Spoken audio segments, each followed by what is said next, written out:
नमस्कार, आप सभी का स्वागत है। आप देख रहे हैं न्यूज 24। मैं हूं आपके साथ अंजलि आनंद। 2026 का खेला ममता का हल्ला। जब जब अमित शाह डरता है, ईडी को आगे करता है। देश के गृह मंत्री के लिए यह तृणमूल कांग्रेस की भाषा है, जो कोलकाता में ईडी की कार्रवाई के बाद से बौखला उठी है। और दिल्ली के से लेकर कोलकाता तक दिन भर संग्राम हुआ। तृणमूल के सांसदों ने गृह मंत्री आवास के सामने कल प्रोटेस्ट किया, तो खुद ममता बनर्जी कोलकाता में भारी भरकम हुजूम के साथ सड़क पर उतरी और तृणमूल ने खुले तौर पर आमने सामने की जंग का ऐलान कर दिया। ममता बनर्जी आंदोलन से उभरी नेता हैं। वो जानती हैं कि सड़क पर उतरकर विपक्ष को घेरना कितना कारगर और अचूक हथियार है।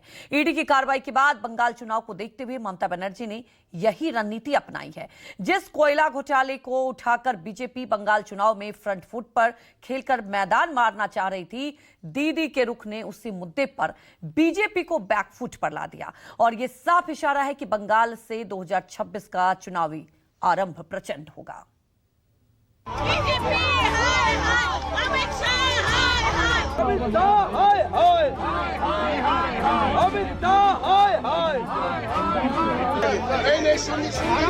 उसको छोड़ो, ये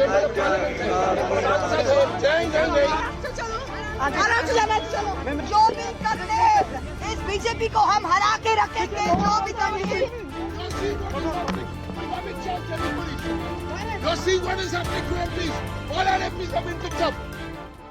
यही दीदी का सियासी दंगल है। सड़क से सत्ता पाने और सड़क से सत्ता बचाने की रणनीति। बंगाल भेदने के लिए जब बीजेपी ने सामदाम दंड भेद अपनाया, तो ममता और उसकी जनता ने कोलकाता से दिल्ली तक हल्ला बोल दिया। कोलकाता में दीदी ने मोर्चा संभाला, तो दिल्ली में पार्टी के नेताओं ने शाह के दफ्तर पर घेराबंदी कर चुनावी मिजाज क्या होगा सीधा संकेत दे दिया। ममता लाव लश्कर के साथ उतरी और एक तरह से युद्ध का ऐलान कर दिया और संकेत दिया कि वो केंद्र की एजेंसियों से डरने वाली नहीं। इधर ममता, उधर टीएमसी सांसद डट गए।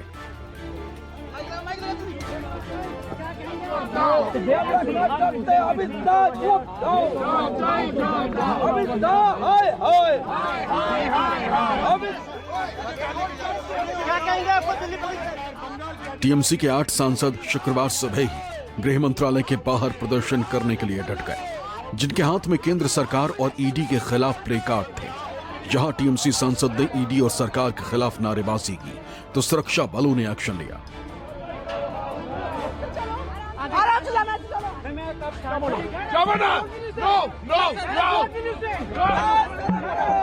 हम अमित शाह से नहीं डरते हैं, हम लड़ेंगे और बंगाल जीतेंगे। हमारे साथ सांसद हैं टीएमसी जो प्रोटेस्ट करते हैं। मैम, प्रोटेस्ट किस बात के लिए आप लोगों ने किया? आपने देखा है कल ईडी ऑफिस में अमित शाह टीम भेजा है। हमारा जो इलेक्शन का जो स्ट्रैटेजी है, सब पेपर चोरी करने गए थे, हमारा नेत्री ने वो सब लेके आए हैं। वो एक टाइग्रेस है, वो बंगाल को बचाने के लिए जो करना चाहिए था वो किया है। सारा देश देखा है। हम लोग यहाँ पे आए हैं, आप लोग देखा है, हम लोग शांतिपूर्ण से बैठे थे और ये अमित शाह का पुलिस ने हमारे साथ क्या किया है। प्रदर्शन कर रहे टीएमसी सांसदों को पुलिस उठाकर पार्लियामेंट थाने ले गई, जहां इन सांसदों को कई घंटे तक हिरासत में रखा गया। टीएमसी सांसदों का आरोप था कि चुनावी प्रक्रिया के बीच बीजेपी ईडी को हथियार की तरह इस्तेमाल कर रही है, इसलिए वो सड़कों पर उतरे हुए हैं। कीर्ति जी, सुबह गृह मंत्रालय के बाहर आपने प्रोटेस्ट किया, यहाँ भी प्रोटेस्ट कर रहे हैं। हमने बड़ा शांतिपूर्ण तरीके से प्रोटेस्ट किया, वो आपके सामने है। लेकिन हम ये जानना चाहते हैं कि अमित शाह क्या जो नहीं जीत सकते बंगाल का चुनाव, जिनमें हिम्मत नहीं है, इनकी खुद की सर्वे कह रही कि 25 से ज्यादा सीट इनके पास नहीं आ रहे हैं, वह लोग हमारे जो इलेक्शन के कागज हैं, जिसके अंदर हमारा आगे क्या नीति बनेगी इलेक्शन के अंदर, हमारे कितने कैंडिडेट्स हैं, तो सीबीआई को तोता कहा गया था। ईडी महीना है ये सरकार की और इसका दुरुपयोग कर रहे हैं। एक आरोप ये भी लग रहा है कि बीच कार्रवाई के बीच में मुख्यमंत्री ने जाकर के सारे डॉक्यूमेंट्स वगैरह उनके ले लिए, अपने पास रख लिए और काम में दखल दिया। ये भी आरोप लगा रहे हैं बीजेपी वाले। कैसा आरोप? कहाँ का आरोप? कौन सा आरोप? आप हमारे इलेक्शन की सारी स्ट्रेटेजी ढूंढेंगे और उसके बाद आप हमारे पर आरोप लगाएंगे, उल्टा चोर कोतवाल को डांटे। ये कहाँ की बात हो गई? पुलिस ने जिन 8 टीएमसी सांसदों को हिरासत में लेकर थाने में रखा था, उन्हें कुछ घंटे बाद छोड़ दिया गया, लेकिन इन सांसदों के तेवर नहीं बदले। कई घंटों की हिरासत के बाद टीएमसी सांसदों को पुलिस ने छोड़ा और जो जानकारी मिली है उसके मुताबिक सांसदों ने अंडरटेकिंग दी है कि उनके साथ कोई दुर्व्यवहार, कोई मारपीट नहीं हुई है और हालांकि कई घंटे तक उनको अंदर रखा गया। आपको बता दें कि सवेरे जब ये कर्तव्य भवन यानी कि जो गृह मंत्री का दफ्तर है वहां पे इन लोगों ने प्रोटेस्ट किया। उस प्रोटेस्ट को के समय पुलिस उनको डिटेन करके वहां से ले आई संसद मार्ग पुलिस स्टेशन में। बहुत घंटों उनसे पूछताछ की, उनको रखा और उसके बाद उनको छोड़ दिया गया। दिल्ली में टीएमसी सांसदों ने ईडी के खिलाफ हुंकार भरी और गृह मंत्रालय के बाहर प्रदर्शन किया, तो वहीं दूसरी तरफ शुक्रवार दोपहर कोलकाता में मुख्यमंत्री ममता बनर्जी ने मार्च निकाला, जिसका ऐलान उन्होंने ईडी की रेड के कुछ समय बाद ही किया था। ईडी और केंद्र सरकार के खिलाफ खुद मुख्यमंत्री हजारों समर्थकों के साथ कोलकाता की सड़कों पर उतरी और विरोध में मार्च निकाला। इस मार्च के जरिए ममता दीदी ने बंगाल में एक तरह से शक्ति प्रदर्शन भी किया। मुख्यमंत्री ममता बनर्जी का काफिला देखिए हाजरा मोड़ पहुंच चुका है और किस तरह से लोग उनको शंख ध्वनि के द्वारा महिलाएं स्वागत कर रही हैं। वाकई ममता बनर्जी के प्रति देखिए जिस तरह से बंगाल में लक्की भंडार का स्कीम चलता है और देखिए हर किसी के हाथों में शंख है और शंखनाद, यानी बंगाल में यदि कोई पहला शुभ काम होता है, यदि कोई शुभ काम किया जाता है, बाकायदा शंख बजाया जाता है, तो वही चीज महिलाएं यहाँ पे लगातार शंखनाद कर रही हैं। ममता बनर्जी के चारों तरफ देखिए फूलों की वर्षा हो रही है। तो कह सकते हैं कि आज ममता बनर्जी ने यहाँ पे जादवपुर से हाजरा तक पदयात्रा निकाली, जहाँ पे लाखों की संख्या में लोग समर्थन खड़े थे और दोनों तरफ ऐसी लंबी कतारों में लाखों लोग ममता बनर्जी को देखने के लिए बेतबरी से बेताब थे। पश्चिम बंगाल की सियासत में ये नया बवंडर ईडी के उस रेड के बाद उठा है, जो गुरुवार को ईडी ने आईपैक के दफ्तर और उसके डायरेक्टर के घर पर की थी, जो कि कोयला घोटाले से जुड़े मनी लॉन्ड्रिंग के मामले में बताई गई।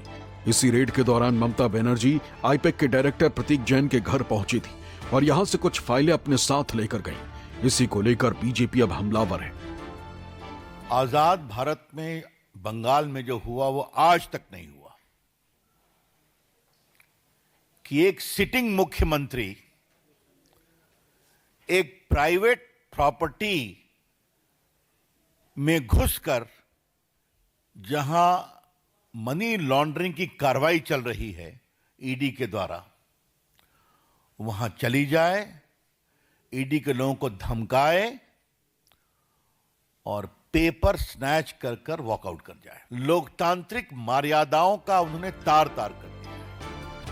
बीजेपी नेता आरोप लगा रहे हैं कि जांच एजेंसियों के काम में दखल देकर ममता बनर्जी ने अपराध किया है। दूसरी तरफ टीएमसी कह रही है कि बीजेपी जांच एजेंसियों को आगे करके टीएमसी की चुनावी रणनीति से जुड़ी जानकारी चुरा रही है।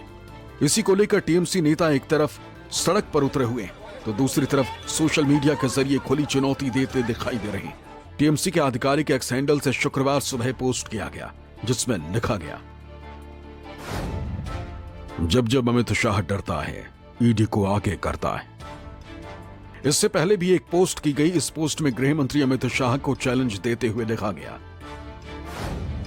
अब लड़ाई आमने सामने होगी, ये याद रखना अमित शाह, कोई भ्रम न रहे। कितनी भी ताकत या धमकी बीजेपी को बंगाल में सत्ता में नहीं ला सकती।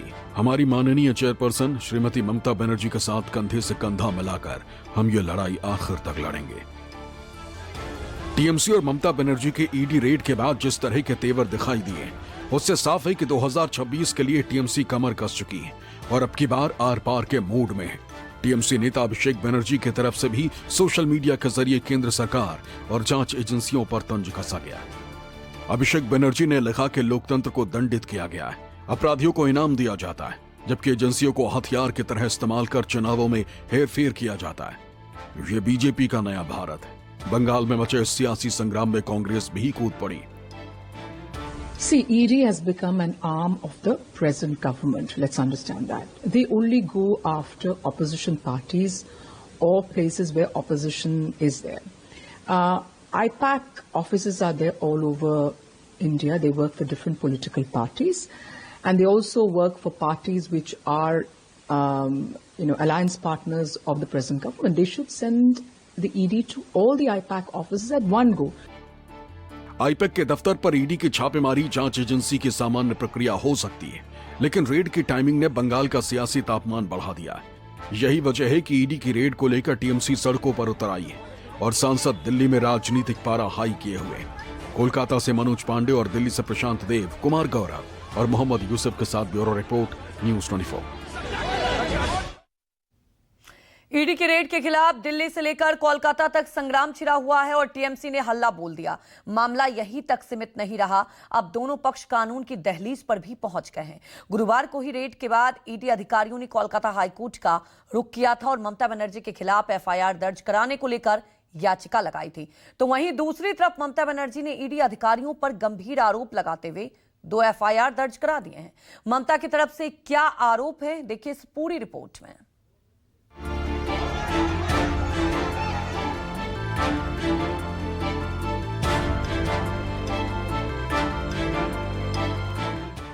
पश्चिम बंगाल में दीदी वर्सेस ईडी अब खुलकर सामने आ गया।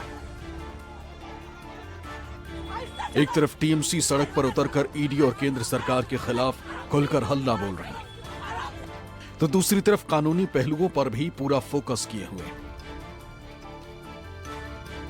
ईडी ने याचिका में ममता बनर्जी के खिलाफ छापेमारी के दौरान हस्तक्षेप करने के आरोप में एफआईआर दर्ज करने की मांग की थी। दरअसल गुरुवार को जब आईपैक के दफ्तर और प्रतीक जैन के ठिकानों पर छापेमारी हुई तो ममता बनर्जी ने वहां पहुंचकर कुछ दस्तावेजों को अपने कब्जे में लिया और वहां से निकल गई।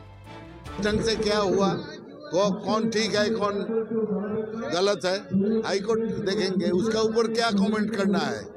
लेकिन जो हुआ है ठीक नहीं हुआ है, क्योंकि जो मुद्दा लेके ईडी बोला है वो कोल स्कैम, कोयला घोटाला, वो 7 से 8 साल पुराना, उसका चार्जशीट दे दिया ईडी सीबीआई ने 3 साल पहले, 4 साल पहले, और इन्वेस्टिगेशन समूचा खत्म हो गया बोल के वो लोग ऐलान भी किया। आज नया क्या आया, ये चला गया आईपैक। एक तरफ ईडी ने कोर्ट का रुख किया तो दूसरी तरफ ममता बनर्जी ने ईडी के खिलाफ ही एफआईआर दर्ज करा दी। ईडी के खिलाफ विधान नगर इलेक्ट्रॉनिक्स कॉम्प्लेक्स थाना और शेक्सपियर सरनी थाने में एफआईआर दर्ज कराई गई। ममता बनर्जी ने आरोप लगाया कि छापेमारी के दौरान उनकी पार्टी का डेटा और रणनीति चुराने की कोशिश की गई। एफआईआर को लेकर टीएमसी का तर्क है कि आईपैक टीएमसी के राजनीतिक सलाहकार कंपनी है और उसके पास पार्टी से जुड़ी कई अहम जानकारियां जिन्हें जांच एजेंसियों का इस्तेमाल कर बीजेपी चुराना चाहती है। सवाल यह है कि ईडी अधिकारी अगर आईपैक फर्म के दफ्तर से कुछ दस्तावेज लेकर गए तो उनमें किस तरह की जानकारी है। आपको इतनी घबराहट हो गई, वो तो कंसल्टेंसी फर्म कई का काम करती है। लेकिन अगर घोटालों की जांच हो रही है, कोल स्कैम की जांच हो रही है, तो आपको इतनी परेशानी क्यों है, यह हमें बात समझ में नहीं आती। तो अगर ममता बनर्जी सारे नियमों, कानून, लोकतांत्रिक मर्यादा को तार तार करके गई हैं, तो वहां कुछ बहुत सेंसिटिव था जिसको निकालना जरूरी था। आईपैक फर्म के खिलाफ ईडी की रेड ने विपक्षी दलों को फिर से एक्टिव कर दिया। कांग्रेस और एनसीपी शरद गुट भी अब केंद्र की घेराबंदी में जुट गया, क्योंकि विपक्षी दलों का आरोप रहा है कि केंद्र की मोदी सरकार जांच एजेंसियों का इस्तेमाल विपक्षी नेताओं के खिलाफ ही करती है और यही आरोप टीएमसी की तरफ से लगाए जा रहे हैं। विपक्ष ऐसे सवाल इसलिए उठा रहा है क्योंकि ईडी की रेड चुनाव से ठीक पहले हुई। The Bharatiya Janata Party, with the present Prime Minister in there, uses every other way to win elections. It can be ED, one arm. The other arm is Gyanesh Kumar and the Election Commission and what they're doing through SIR, where they're disenfranchising people all over the country, including states like Kerala, Tamil Nadu, UP. The number of voters who have been removed from the voter list is shocking. आपने देखा होगा कि कल ममता जी की यहाँ IUPAC की भी red हुई है। महाराष्ट्र में कैबिनेट मंत्री के घर में एक पूरा बैग पैसे का मिला, उसके लिए कुछ नहीं, उसके खिलाफ कुछ नहीं हुआ। लेकिन ममता दीदी के आईपैक के यहाँ कल रेड करवाई, ये कौन सा न्याय है? अन्याय है। जो विपक्ष में है उन पे ये एक्शन ली जाती है और जो उनके साथ है उनको तो 100 खून माफ है। ये बहुत दुख की बात है, क्योंकि कोयला घोटाले को लेकर सीबीआई ने केस साल 2020 में दर्ज किया था। इसी केस में मनी लॉन्ड्रिंग की जांच चल रही है। लेकिन इतने दिनों की खामोशी के बाद अचानक चुनाव से ठीक पहले ईडी की रेड पर सवाल उठाए जा रहे हैं। दूसरी तरफ बीजेपी टीएमसी के मार्च को लेकर सवाल उठा रही है।